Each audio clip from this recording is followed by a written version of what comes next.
We'll get started in a couple of minutes, just letting other people join.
Hello, everyone.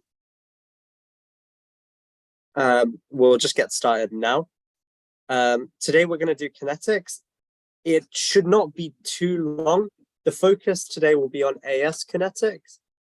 Ideally, we can get this done in about 45 to 50 minutes.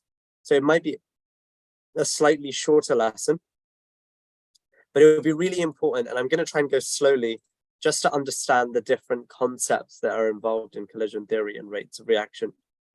And we'll talk about the different factors that affect rates of reaction as well. And we'll talk about those in a bit of detail. So, collision theory basically states that in order for a reaction to occur, in order for two species to react with each other, they need to react with the right amount of energy, a high energy, and they need to react in the correct orientation. And that those two, they both have to happen in order for a collision to be successful and for a reaction to then occur. The energy needs to be enough to be able to break the bonds within the reactant molecules. And that's really important to know, is that the orientation has to be correct and the energy needs to be enough and plenty to break bonds within the reactants.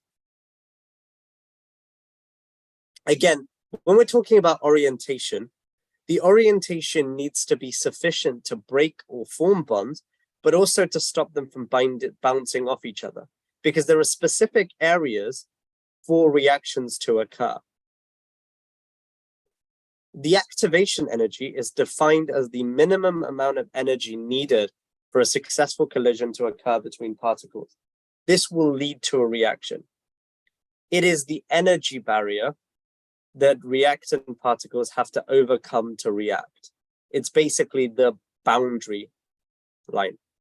For a successful reaction, particles need enough activation energy to collide with them for enough force, but also the force will need to be enough to break the bonds between the reactants. Yeah, I can go back to, sorry, I've just been asked a question by Molly, whether I can go back to the slide about orientation. And yeah, of course I can. Give me a sec. I'll wait for a sec here. There's a chance.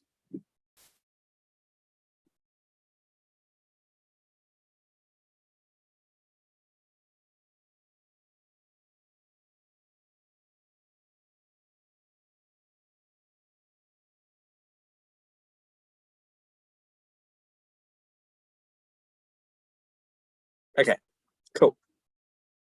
To keep going. So a reaction with a low activation energy, therefore, doesn't have as strong a barrier to overcome, which means that it can happen more easily than a reaction with a higher activation energy.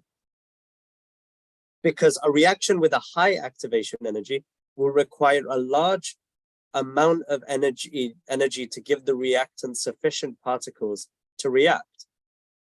And you can see the activation energy in our kinetics diagrams. And the activation energy is that initial peak as you go from reactants to products. It's that rise because the energy needs to increase for a reaction to occur.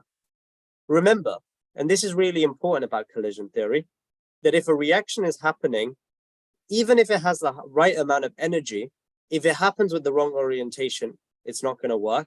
And if it has a low energy, but the correct orientation, it's going to work.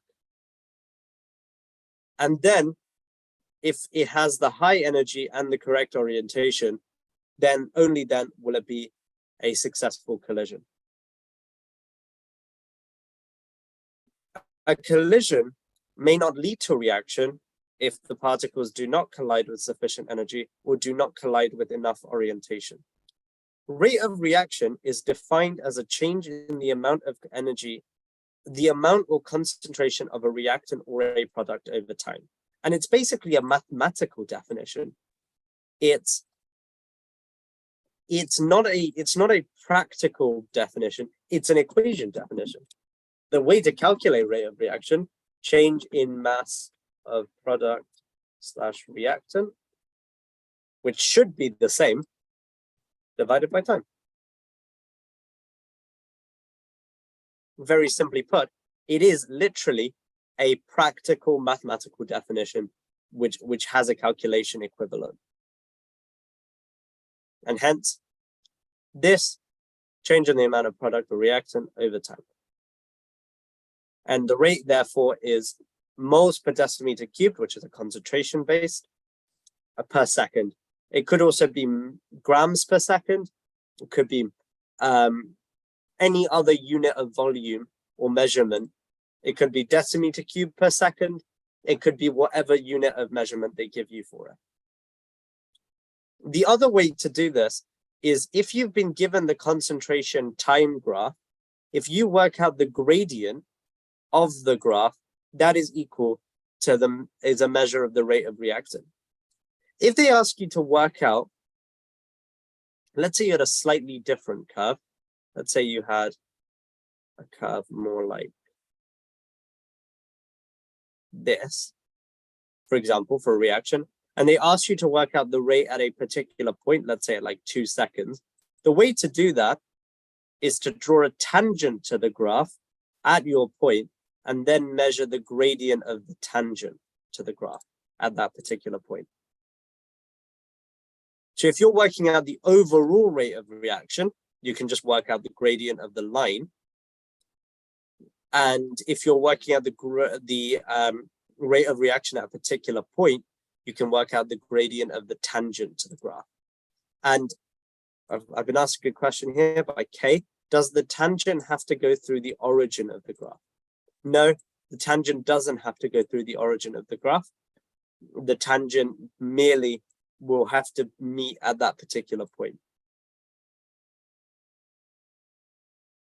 The gradient is equal to the change in y over the change in x. That's something that you should just know. And you can calculate that across. So it's across and then up. And again, if the graph takes the shape of a curved line, and either the rate of reaction has changed over time. So to calculate the rate of reaction at a particular point in time, calculate the gradient of the tangent to the curve at a particular point. And again, it's change in y over change in x. So fairly simple. Okay. Factors affecting the rate of reaction. So there are 5 main factors that we need to discuss: temperature, concentration, pressure, surface area, and catalyst. So we'll start with temperature, the qualitative effect of temperature changes. So temperature changes, if you increase the temperature, what you're doing is you're actively giving the particles more kinetic energy. If the particles have more kinetic energy, it means that more particles, or a greater proportion of the particles, will have at least the activation energy in order to react. That then leads to an increase in the rate of reaction. This answer is a good way to structure it in an exam question. So if they ever ask you this in an exam, this would be the 3 steps to write down. And I would recommend writing this down. And I'm going to give you guys a minute or two to write this down, because it is something very important to note, because this is exactly how you'd be expected to answer this.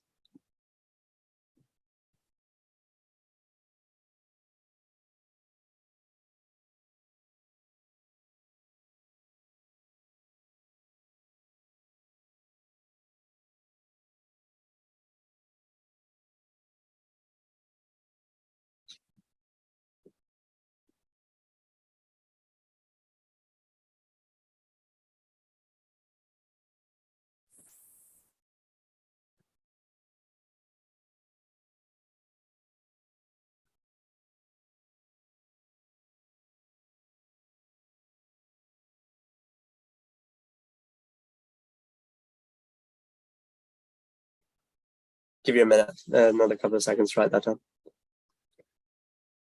So, temperature changes. As to higher temperatures, particles have more kinetic energy.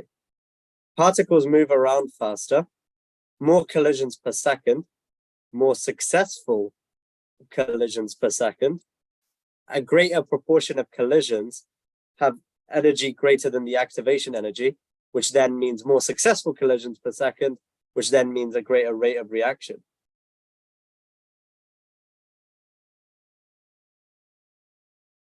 So you can see that a temperature increases the rate of reaction.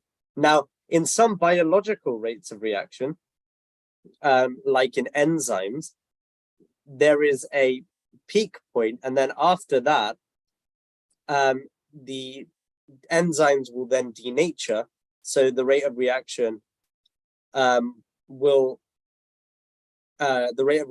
go back down, basically. So remember, whenever you're giving answers to these kind of questions, the best thing to do is to explain your answers in terms of collision theory and the number of successful collisions. It can be also very useful to draw diagrams, and we'll talk a bit about Maxwell-Boltzmann diagrams in the session later on. And these are good diagrams to draw to illustrate the changes when you increase or you change a factor in a reaction. Okay, let's say if you're changing concentration now. So higher concentration means that there are more particles in a given space. More particles in a given space means that particles are going to collide more frequently. which means that the probability of the particles being in the correct orientation and having the correct activation energy is going to be higher. There's going to be, just from a proportional standpoint, there's going to be more particles with the correct activation energy and with the correct orientation to react, which means that the rate of reaction is then going to go up again. Remember, qualitative effect means number of, in terms of words, and quantitative effect means in terms of numbers. Remember that this is the same kind of process for pressure as well, because pressure, again, if you increase the pressure, just means that there's more gas particles in a given volume. I'll give you a couple of seconds to write this down as well, because it is quite important. It's something that will come up in exams.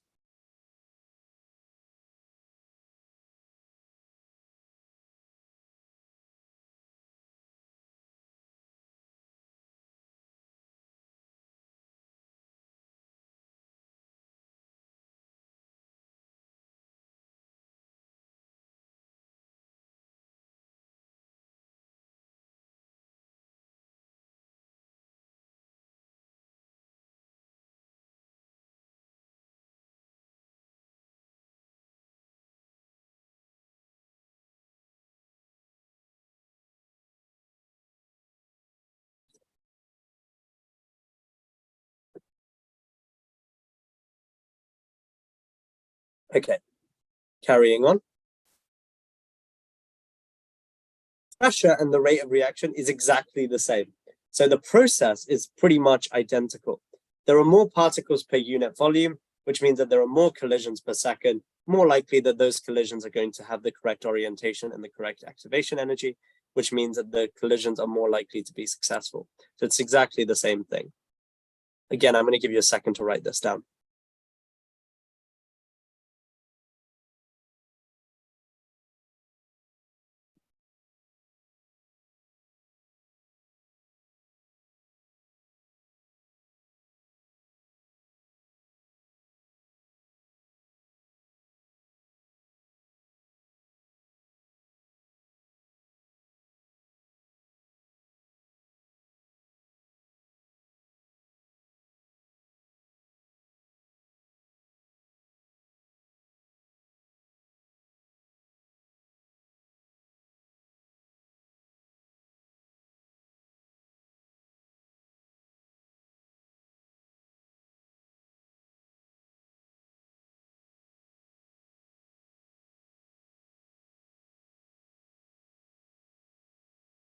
Okay. So yeah, the increase in pressure means that there's a rise in the number of particles per unit area. Let's now talk about solid reactants and surface area. So again, this is exactly the same, but basically what an increase in surface area does is it means that there's more space, there's more exposed surface for the reaction to occur, which means that there will be a greater rate of reaction. So increase in surface area of a solid means that the amount of surface exposed to other particles increases. It means that the number of collisions that can occur at any one time increases. And therefore, overall, there's an increase in the rate of reaction. Again, I'll give you a second to write this down because it is important for exams.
And the best way to increase the surface area of a reactant is by making it into a powder, by literally crushing it as much as you can, because that's the best way to increase surface area generally.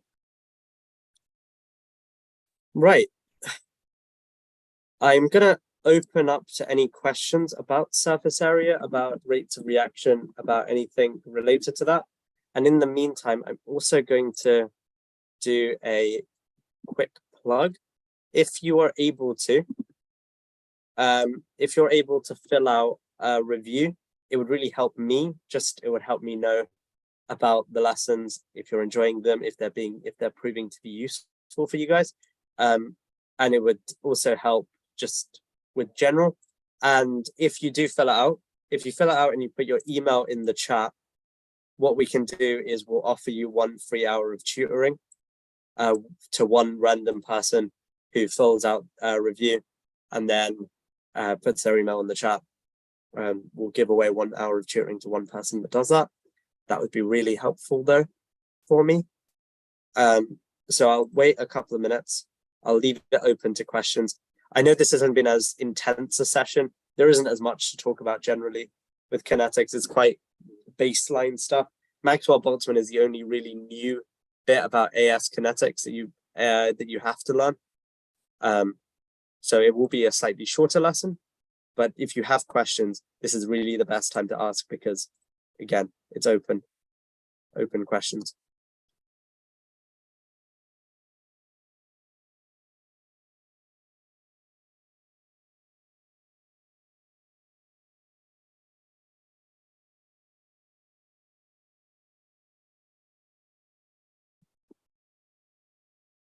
This is usually paper 1.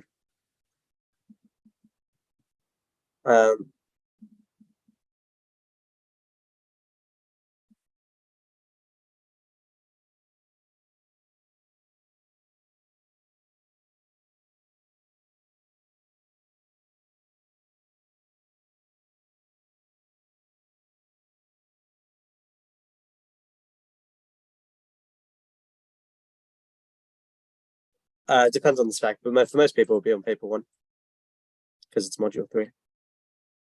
A good question for Kay. If the catalyst increases how fast the product is made, doesn't it increase the yield of the product? No, because the yield of the product depends on the amount of reactant and the amount of product you have at the beginning.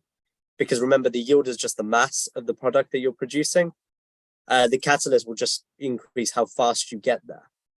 For example, if I was to do the best example I think about this is when I think about if I took a car or if I walked between my house and Tesco, if I took the car, I'd be there in 5 minutes. If I walked, I'd be there in 20 minutes. That doesn't change the distance between my house and Tesco, but it does change how quickly I get there. It won't change the yield. It will just change how fast you get to that.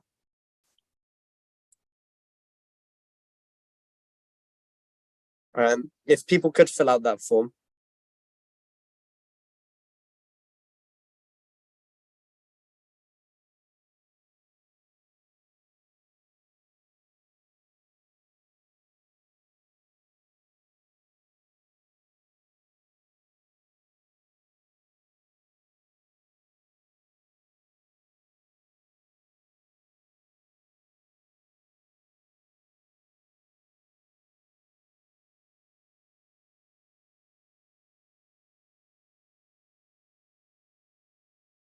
Okay, Ashar, good question.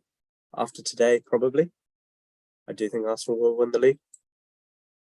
Why don't catalysts use it up? Are they infinite? Good question, Kay.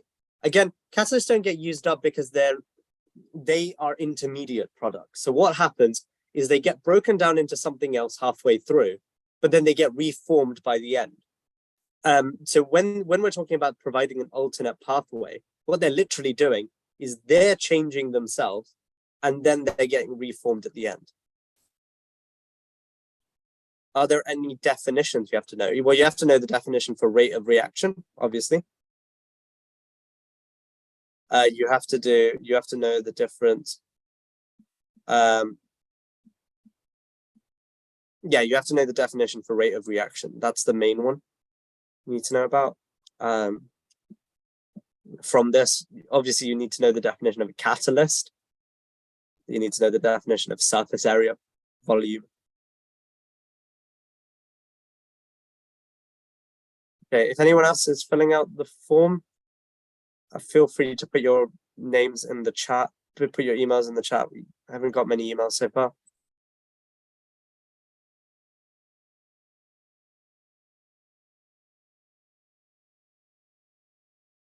Kartika, since in chem, the catalysts are not enzymes, why do they denature?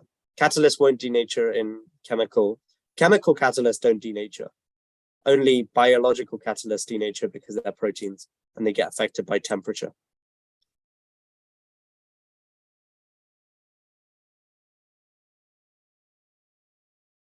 Ashar, what topic did I find most difficult in A-level chemistry? Good question. Probably, for me, it was transition metals. So transition metals in A2 chemistry. But I don't know, I didn't find A-level chemistry that difficult. It was, but it was probably transition metals in A2. That was probably the most difficult topic. I think exam technique is a lot more difficult in chemistry than personally I found content that difficult. Right. Talk about Maxwell-Boltzmann distributions. Now, hopefully we won't finish too quickly, but okay. So remember, Maxwell-Boltzmann distribution understands and recognizes that not all of the molecules in a gas will have the same amount of kinetic energy. Some molecules will have more kinetic energy, some molecules will have less kinetic energy. And recognizing that is really important. But Maxwell-Boltzmann distributions are really important in representing the distribution of molecular energies in a gaseous state. So it is a plot of the number of particles where each particle has a particular energy. So it kind of looks like this. So we recognize that first of all, the key points to note is 0 particles. So no particles will have no energy. So no particles will have no energy. Then as the number of particles increases, so as the amount of energy increases, the number of particles increases. But as we get to the very, very high energies, that has a lower number of particles because but one of the things you'll notice is there is no baseline. There is no point where it goes, oh, no particles will have energy greater than maximum, because particles can have up to an infinite amount of energy, which means that realistically, there will always be one particle with more energy than the other particles. And we can't plot that. So that's why we represent that by having a tapering off end of the graph. So you can't let the graph touch the x-axis at all. The median particle energy is kind of here. The mean particle energy is always to the right of the median particle energy, because you need to recognize that the median energy is where the most common, but mean is affected by outliers, which is affected by very, very high energies that exist in certain particles. The area under the curve is a measure of the total number of particles present. The activation energy is the line, which is a dotted or straight line, and it represents particles that can react or can undergo the reaction. The shaded region is particles to the right of the activation energy, right? And again, it represents the particles that will collide when they react. The median particle region is represented by the peak of the curve, and the mean particle energy is always to the right of the peak. It's always higher than the median, as often very high energy particles are present, which can distort the mean.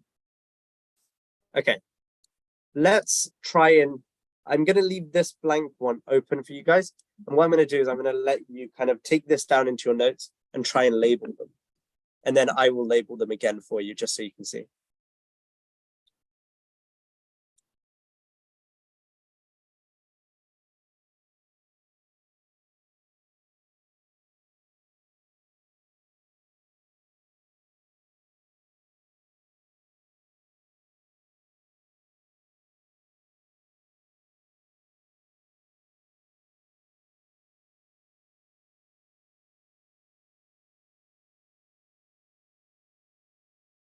So this is the median particle energy. This is the mean particle energy.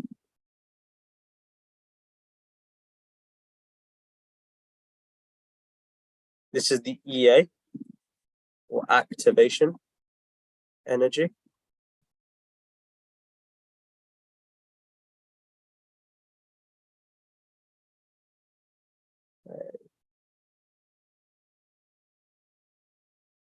And this last bit is the shaded region to the left of the activation energy. It's really important to note all of these different locations. And again, I'll give you a couple of seconds to note that down.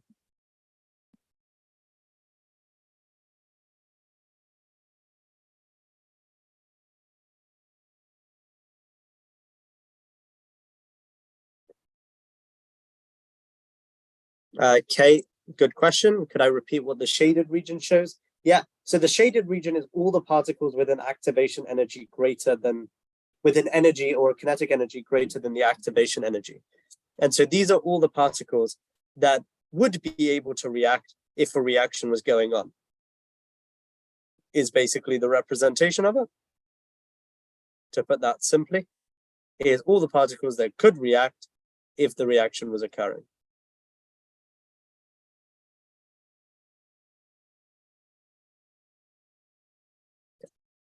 Now, let's talk about the effects.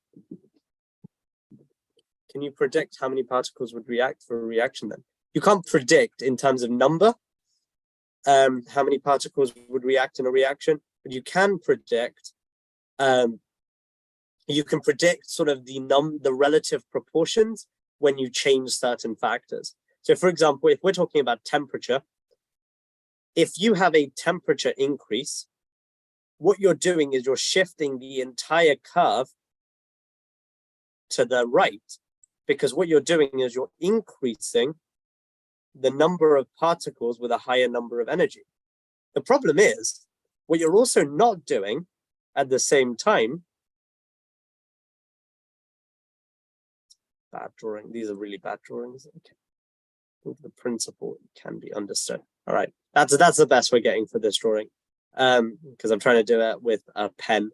But what you're doing is you're not increasing the number of particles, which is really important to note, because if you're not increasing the number of particles, your shape isn't going to stay the same, but you're increasing the kinetic energy of the particles that you do have, which means that there's going to be a greater number of particles with an energy greater than the activation energy, which means that the overall shape of the Maxwell-Boltzmann distribution is going to be flattened and moved to the right. It's going to be flattened because you're having a greater dispersion of the energy, and it's going to be to the right. The peak is going to be to the right because you've just overall increased the activation energy. Kartika has asked a question. Can particles collide successfully if they have exactly the activation energy, or do particles need more than the activation energy?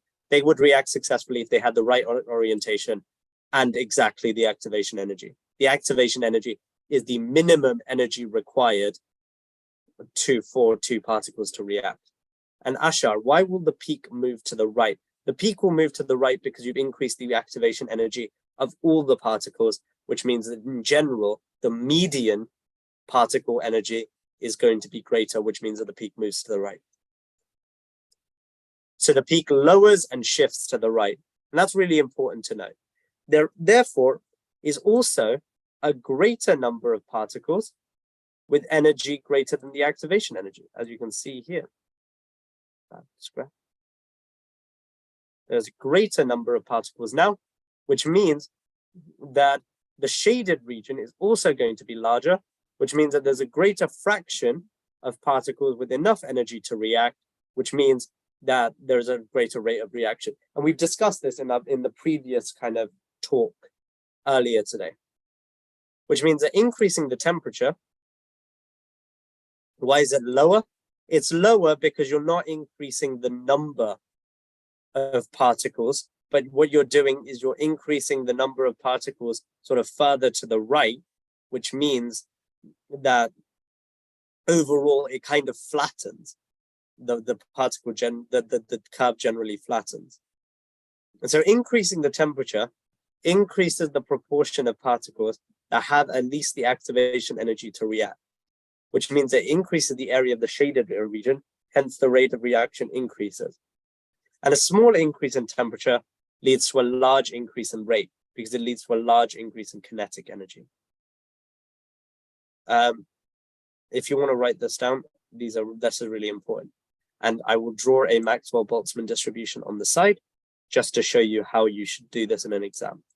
So often you'll be expected to draw a Maxwell-Boltzmann distribution. So that's at normal temperature, and then at higher temperature, activation energy.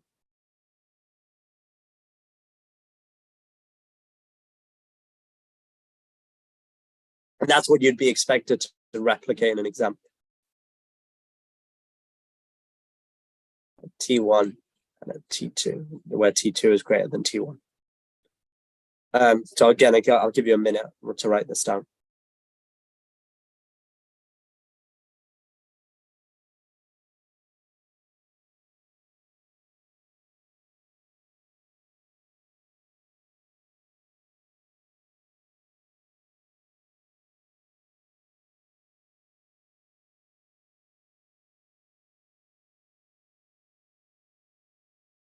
How do you remember how to label the axes? So remember that the thing that you're changing is always on the x-axis, and the thing that you're changing is the energy.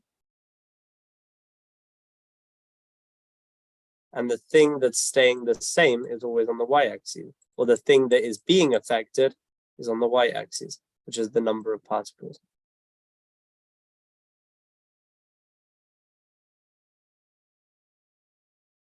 Yeah, so the axes are always labeled thing you change on the x and thing that you're keeping the same, or the thing that's the dependent variable on the y. That's kind of how you do it.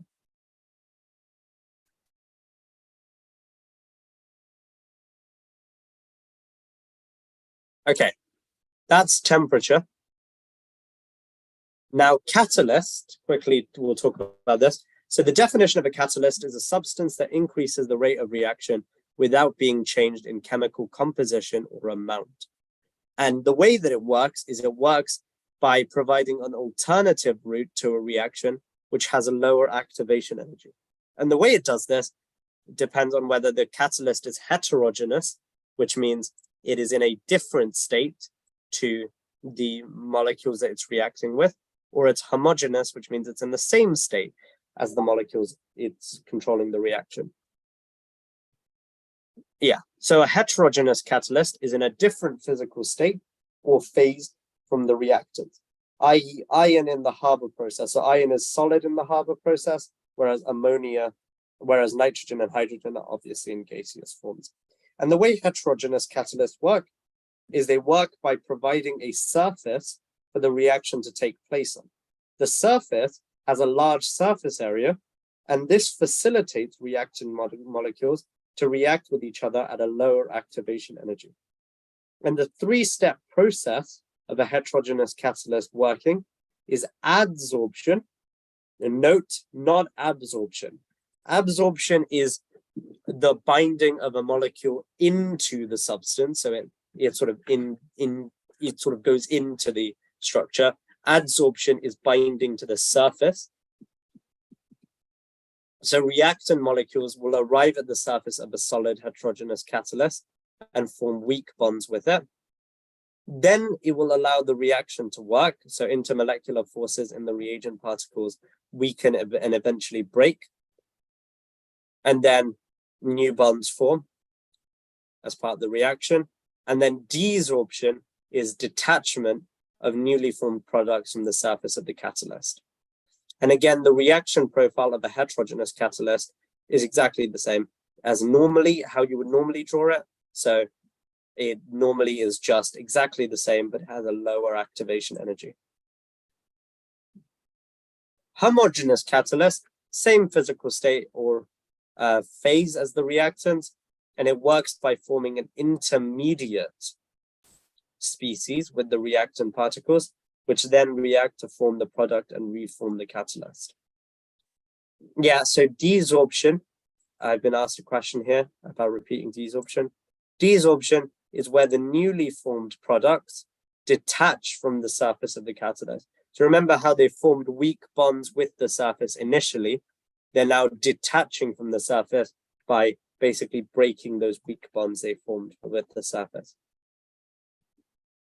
And again, the reaction profile for a homogeneous catalyst is twofold. You don't need to know this in this much detail. You just need to know that a catalyst in general has a lower activation energy, and that this would be fine. But if you want to have some added knowledge, recognizing that it's actually a twofold step, because there are two activation energies, because the homogeneous catalyst is forming an intermediate species, which means it's forming an added step in the reaction. The added step then will have a different activation energy, and then the step after that will also have a different activation energy. Yeah, so think of a catalyst, think of a reaction like a mountain. Without the catalyst, you have to climb all the way through the mountain. But if you built a tunnel, which was an alternative route that passed all the way through this mountain, you wouldn't have to climb it, and it would make it much easier for you to get through. That's the way you think about it. And catalysts can be reused because they're either present. So if they're heterogeneous catalysts, the molecules detach, they're not used up. Whereas if they're homogeneous catalysts, they're being reformed at the end because they're just intermediates. So Maxwell-Boltzmann distributions with and without a catalyst. Maxwell-Boltzmann distribution with a catalyst is basically up here. But if you've lowered the activation energy, you're not changing the actual curve itself. All you're doing is you're moving the line for the activation energy back, which immediately increases the number of particles to the right of the activation energy, increases the number of particles in the shaded region, which then creates which then increases the reaction upon collision. Yeah, when the catalyst is used, there's an alternative route provided with a lower activation energy, and then the activation energy line shifts to the left. So when the catalyst is used, it increases the proportion of particles that have sufficient energy, at least the activation energy, to react. And the shaded region in the increases and the rate increases. So as I said earlier, okay, no, the curve does not shift with the catalyst. All that happens is the line for the activation energy moves back.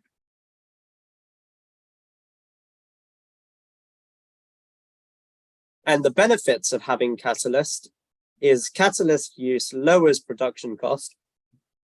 So lower temperatures and pressures can be used, which decreases energy demand, and more product is formed in less time.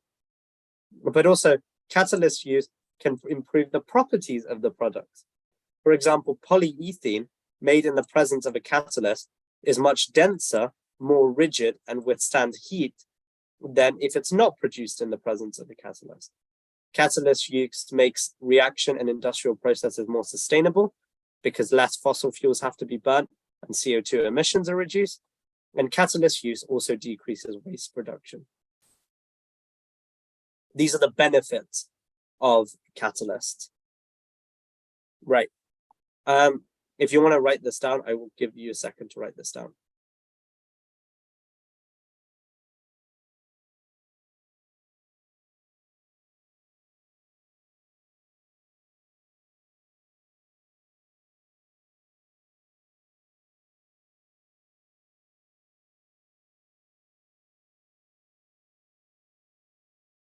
How do they decrease waste production? Because usually catalysts improve the atom economy, which means that they improve the proportion of atoms that go towards products that we intend to produce rather than products that we don't intend to produce.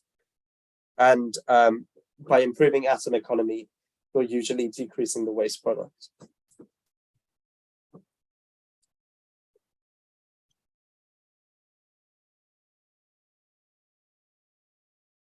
Right.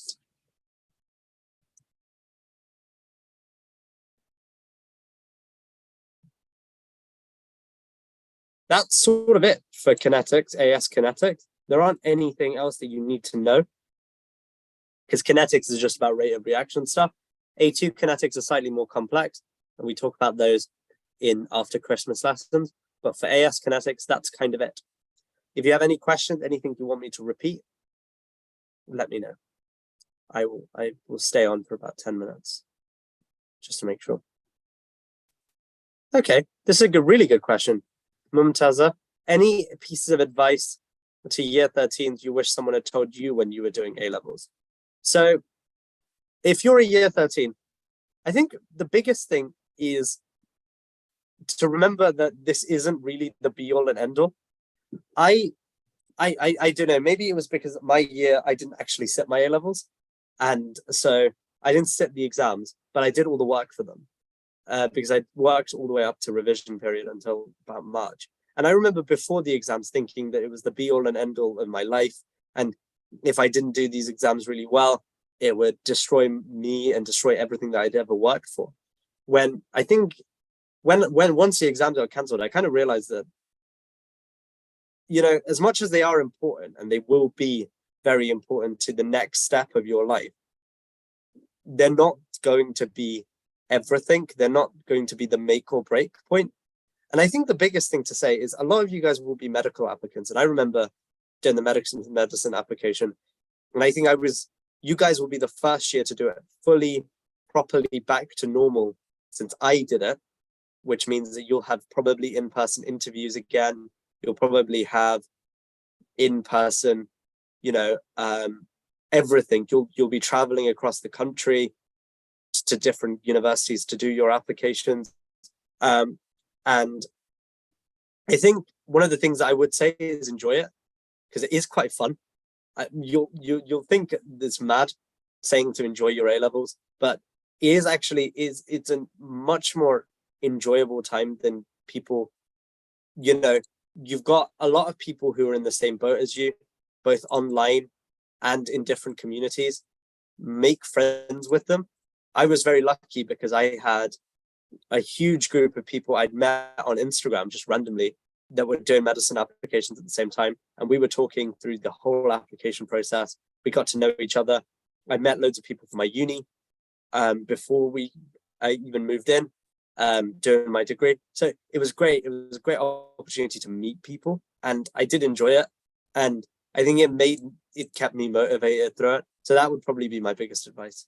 What about increasing substance? What will it look like? It would look like exactly the same. So remember, the shape of all you're doing is you're just going to do this. So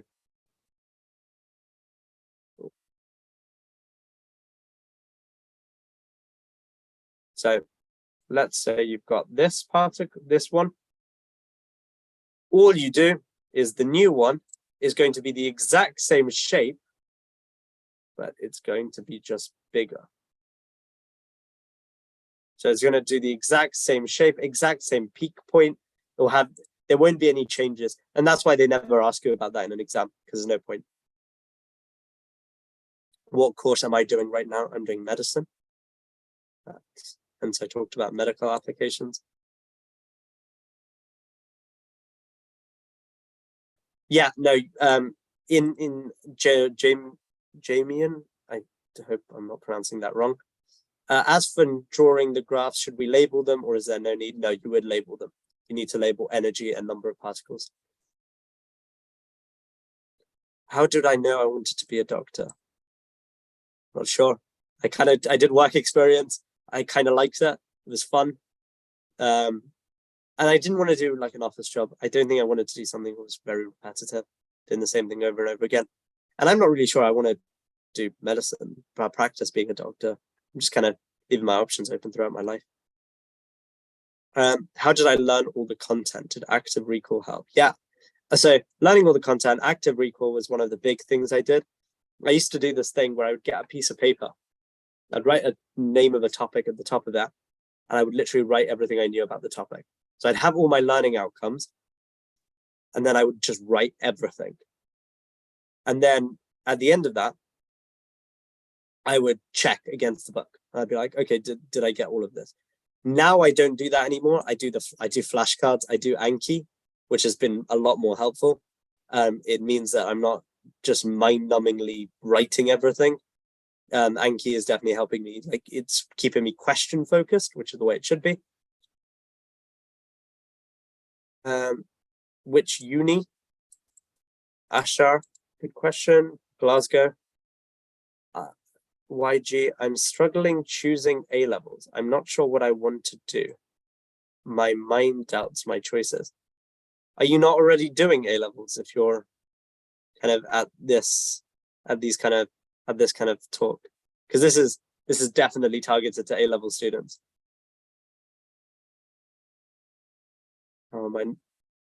Thank you, Ashar. I do accept the compliment of not being in Oxford or Cambridge. I didn't apply to Oxford or Cambridge. That's why I'm not in Oxford or Cambridge.